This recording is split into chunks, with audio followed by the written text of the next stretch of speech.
A little bit of a similar challenge to a couple of weeks ago, right? I mean, I know it's a different team and a different stadium, but flying across the country to play one of the top teams in the nation at a really big stadium with a lot of people. Was there anything from that Indiana game that you took away from it that can help you going into this similar challenge Saturday against Ohio State? It's always going to come back to us just doing what we're supposed to do. The big message from that game to this one will just be starting fast. That basically was our last road game. So when we get back on the road, we want to make sure we put a big time emphasis on starting fast. That's going to be the big thing. But we have to take care of us. We can't worry about who we're playing, things like that. Control the controllables, and we can control what we do. So that's going to be our focus. And then one other thing, believe the last 3 weeks you haven't gotten a sack. What have you seen there from the ability to get pressure on the quarterback and what needs to kind of improve there? Yeah, it's always a thing, right? And then sometimes we're dropping into coverage and things like that and playing coverage and trying to just bull rush and keep quarterbacks in the pocket and things like that. It's all a combination of things. And then it always comes down to winning your one-on-ones, right? You got to win your one-on-one, each individual battle, and to get to the QB. We're doing some spy stuff in certain games also. So it just all has to work all together. There's always different challenges. Sometimes we're playing teams that have this their slide in the front, so we have to read the slide and then counter the slide. So there's a lot of different factors that go into it, but we'll keep doing what we're doing, just try to keep getting better and try to apply some pressure to quarterbacks. Ben Royer, SoCal News Group. Hi, Coach Skip. How are you doing this morning? I'm doing good, Ben. How you doing? Good. You've answered a lot of questions about Nico over the last month and a half plus, but I'm kind of curious for you, through your coaching experience, have you seen a guy like Nico, who, takes the hits, but makes plays by himself and continues to go forward no matter what the circumstances of the game are? It seems like he's special in that way, potentially. Yeah, I'll say this. You see quarterbacks that can run and everything like that, and they're usually thicker, muscled up guys. Nico's the first tall, skinny dude that I know that will lower the pads on you and is not afraid. He's going to always be going forward and getting yards and things like that. I mean, he's got little skinny legs and little skinny arms, but has no fear at all. Let's go to Connor Dollinger, Daily Bruin. Good morning, Coach Gibber. Good morning. Now that we're 48 hours kind of out away from the Nebraska game, what are some things that you liked from the game that you kind of hoping to implement going into Columbus? Yeah, I mean, we did a lot of good things. We were able to run the ball. If you look statistically, the stats were dead even, total yards, rush yards, pass yards, turnovers. Both teams had 0 turnovers. Time of possession was dead on 30-30. I've never seen that before. I've never been a part of that. I mean, it was dead on 30-30. So we did a lot of really, really good things. The thing that got us that got us beat is how it all started. There are 3 possessions. They went ahead and punched them in and got TDs. We went punt, TD. They stopped us on 4th down. Then we missed the field goal. And I think those first 4 possessions, 3 for them, was the difference in the game. Second half, we settled down. We started playing a lot better and just basically ran out of time. We couldn't get the ball back at the end. But if we start better, I think, and faster, I think the game would have went our way. But unfortunately, it didn't. It reminds me a ton of the Northwestern game. Same kind of thing. We started a little slow. It was after a bye, and then we got going. So have to figure that out as far as coming off of buys and starting fast. But that's kind of my take on the game. Tracy Pearson, Bruin Report Online. Hey there, Coach Skip. Hey, good morning. Good morning. So defensively, last 2 games have been kind of mixed defensively for you. What are some of the main points of emphasis you think for this defense to get better and then to match up against Ohio State? Yeah, I mean, you're always going to have to stop the run. You're going to have to do that. And stopping the run is keeping your gaps and tackling.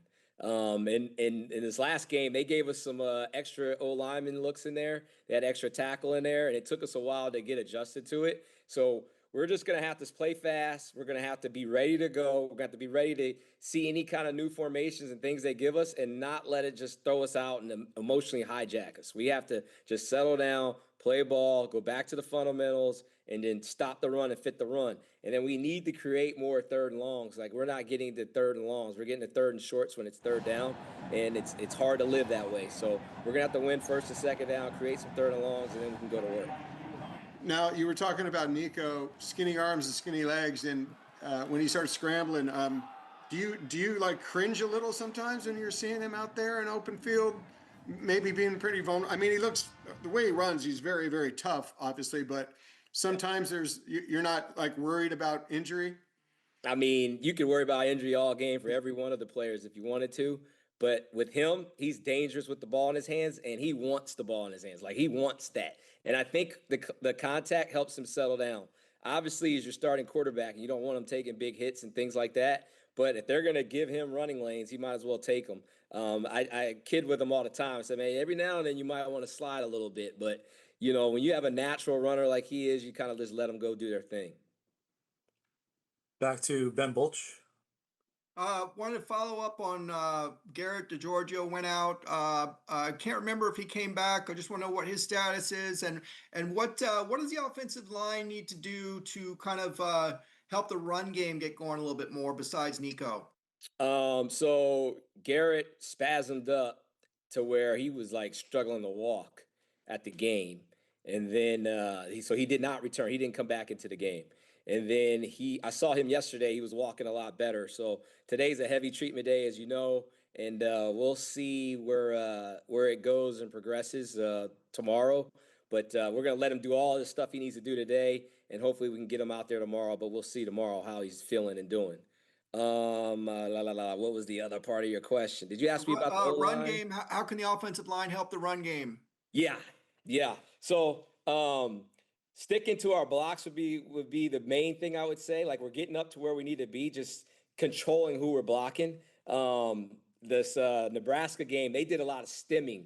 So they stemmed pre-snap to try to mess with our points and all our stuff and our aiming points on who we're blocking and things like that. So we just can't let all that type of stuff mess with us. We have to stay on our tracks, and the ball carriers stay tight to the blocks, and just 10 guys block it so one can run. That's the bottom line of what we're doing. Benjamin Royer.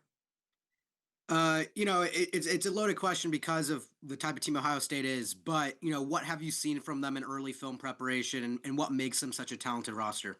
I will say this. They have a lot of big-time players, and the most impressive thing is they're playing complementary football and playing as a team. I mean, it's good to see that can still happen. Their offense, defense, special teams, it's all tied into each other. The offense is ball controlling, getting the defense off the field, and the defense is getting the ball back for the offense, and the special teams is getting out there and making a difference. Like, it is good to just see team ball happening. So we'll have to have a good plan. We'll go up there. We're gonna have to be ready to go. It's gonna take everybody on the trip, every single person, whether you playing or coaching, to come up with a good plan, and by the time kickoff hits, to be ready to go. And then lastly for you, Coach, from me, since you took over, you haven't had to deal with back-to-back losses like this. What is the conversation going on with the team right now, trying to get their spirits up, knowing that you do have a big battle coming up against a very good team? Yeah, I haven't even thought about that back-to-back. You're the first person to hit me with that. But that's not going to be the message. The message is getting back to the basics and doing what we're supposed to do. Starting fast is the first part of it. And then secondly, just finishing plays when we're out there. Like, just finish. I know y'all heard me talk about strain a lot, but that's football to me. And we're going to need to strain to finish for 4 quarters every single play. Every single play has a life and history of its own, and we're going to have to live by that. I mean, we have to strain. It's what it is. Connor. Yeah, kind of just building on what you just said. We always preach, starting out fast. What are maybe some things you say in the moment or do to, maybe when you're not starting out fast, to maybe settle everyone down and get back into that? Yeah, you just remind everybody, hey, we got to get going. We got to go. But to me, all that is set, all that tone set during practice. Like, how we practice is all about starting fast and things like that, and you're wanting it to carry over into the game. We need to just take care of what we need to do. We need to strain, and we need to finish plays. If we do that, we'll be all right. But the conversation is just like, just get going. Just remember to strain. Remember to finish. Concentrate on the fundamentals. concentrate and execute on every single call that we make. Like all those things are tied in together. And looks like we'll wrap up here with Ben Bulch again. Just wanted to ask, you talked about if you didn't sense guys with kind of juice you wanted, you would make them restart stuff. Have you had to do that yet? Haven't had to do that. In fact, our last week's practice was really, really good.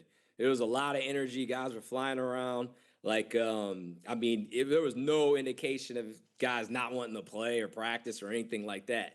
We just came out the gates, and they came out the gates better than us. That's the main thing, and you give them credit for that. And we'll get back to work this week, and hopefully we can start faster this week.